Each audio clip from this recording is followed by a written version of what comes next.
Andito naman tayo sa pumping station. Tinitingnan natin kung sapat dahil ang katotohanan ay talagang napakarami ang tubig na bumabagsak ngayon compared sa mga nakaraan na taon.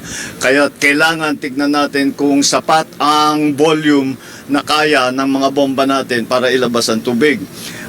Siyempre, ang nakikita natin problema, number one, yung basura ulit. Kaya yun ang kailangan nating ayusin talaga. Because of climate change, because of the increase in volume of rainfall that has been coming to the Philippines and will come, we are installing 13 additional pumping stations which we should have in place by the end of this year or the end of the beginning of next year. But again, that does not solve our problem with garbage, and so that is why we are here trying to find ways to dispose of the garbage in an environmentally friendly way. With our waste to energy programs, the Department of Energy is already starting to auction.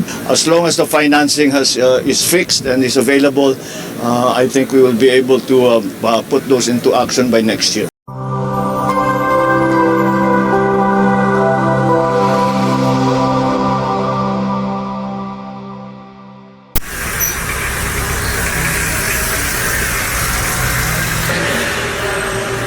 Wala talaga tigil si Presidente sa Baricaban pagtrabaho. Street, Malibay, Araw-araw sa bill. Magallanes, Hindi gaya ng mga nakaraang administrasyon dito po na dumadaan sa pumping station na to.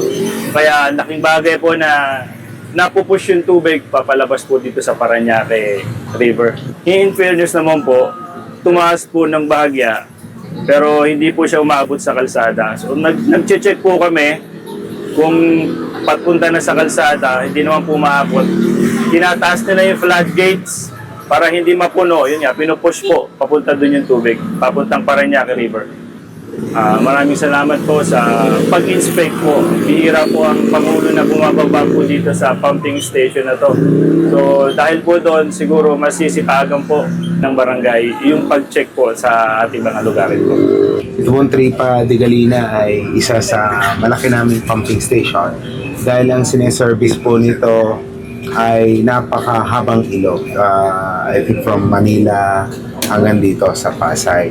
Ito po ay may 56 cubic meter per second na pumping capacity.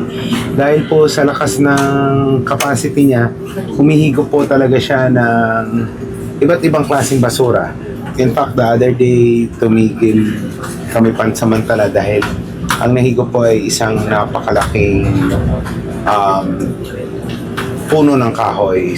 Pupunta po dito ang ating Pangulo para tingnan niya mismo yung sitwasyon po nitong ating pumping station. At ito po ay further ini-improve ng DPWH. May ginagawa po silang another gate at improvement or pagpapalakas pa nitong mga bomba natin para masiguro na yung service area po nito ay sufficient yung ating pong bomba.